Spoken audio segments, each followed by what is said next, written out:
أعوذ بالله من الشيطان الرجيم.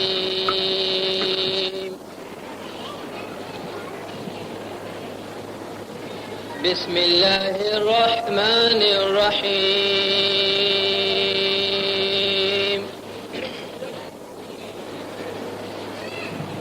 قل هو الله أحد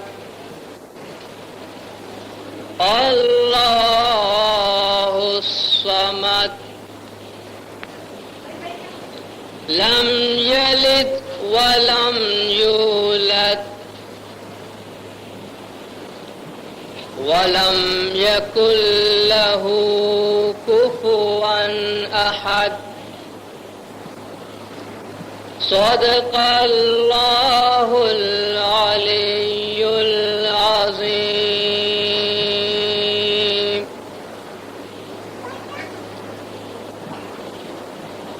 امام زمان سرکار عالی وقار نور خدا بن برحق نور مولانا شاہ کریم آل حسینی حاضر امام کے مبارک نام پہ صلوات پڑھتے ہیں. اللہم صلی علی محمد و آل محمد. دیندارو، گزشتہ سال کی طرح اس رمضان میں بھی اسماعیلیہ ایسوسی ایشن برائے پاکستان کی جانب سے کراچی کے مختلف جماعت خانوں میں 4 دن کے وعظ کا یہ پروگرام بنایا گیا ہے.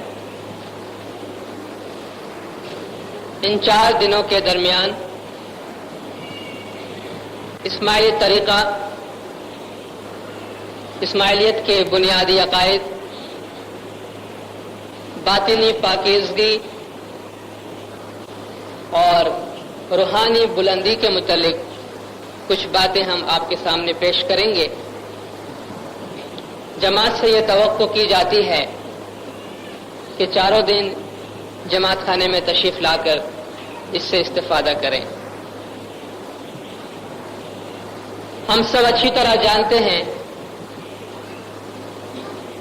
کہ اسلام خداوند تعالیٰ کا واحد اور آخری دین ہے. جب ہم یہ کہتے ہیں کہ اسلام خداوند تعالیٰ کا آخری دین ہے تو اس سے یہ مراد ہرگز نہیں ہے کہ اسلام سے پہلے بہت سارے اور ادیان بھی آئے ہیں، بلکہ اس سے یہ مراد ہے کہ دین خداوند تعالیٰ کے پاس صرف ایک ہی ہے جو اسلام ہے. جو موجودہ اسلام یعنی حضور اکرم صلی اللہ علیہ وآلہ وسلم صلوات اللہ علیہ جو اسلام کے نام کے ساتھ تشریف لائے، اس سے پہلے بھی اسلام ہی موجود تھا، لیکن اسلام کے نام سے البتہ نہیں تھا. جتنے بھی پیغمبر حضور اکرم صلی اللہ علیہ وسلم سے پہلے دنیا میں تشریف لائے، ان سب نے ایک ہی دین کی تبلیغ کی ہے، خدا کا ایک ہی پیغام پہنچایا ہے. اور خداوند تعالیٰ کا ارشاد ہے کہ ان الدین عند اللہ الاسلام، خدا کے پاس صرف ایک ہی دین ہے جو اسلام ہے. اور اسی معنی میں جتنے انبیاء نے پہلے تبلیغ کی ہے اس کے بارے میں خداوند تعالیٰ مومنین کے اس قول کو قبول فرماتا ہے جو یہ کہتے ہیں کہ لا نفرق بین احد من رسله، ہم خدا کے کسی بھی پیغمبر کے درمیان کوئی فرق نہیں کرتے ہیں. وہ سب ایک ہی مشن کے ساتھ دنیا میں مبعوث ہوئے تھے. اور خداوند تعالیٰ کافروں کی اس بات کی مذمت کرتا ہے کہ یریدون ان یفرقوا بین اللہ ورسلہ، کہ یہ لوگ چاہتے ہیں کہ خدا اور اس کے رسولوں کے درمیان فرق کریں، تفرقہ ڈالیں، ان میں سے ہر ایک کی طرف ایک ایک بات منسوب کریں کہ فلان پیغمبر نے یہ تعلیم دی ہے اور فلان نے یہ تعلیم دی ہے اور یہ دونوں آپس میں متضاد ہیں یا ایک دوسرے کے خلاف ہے. خدا نے فرمایا ایسی کوئی بات نہیں ہے.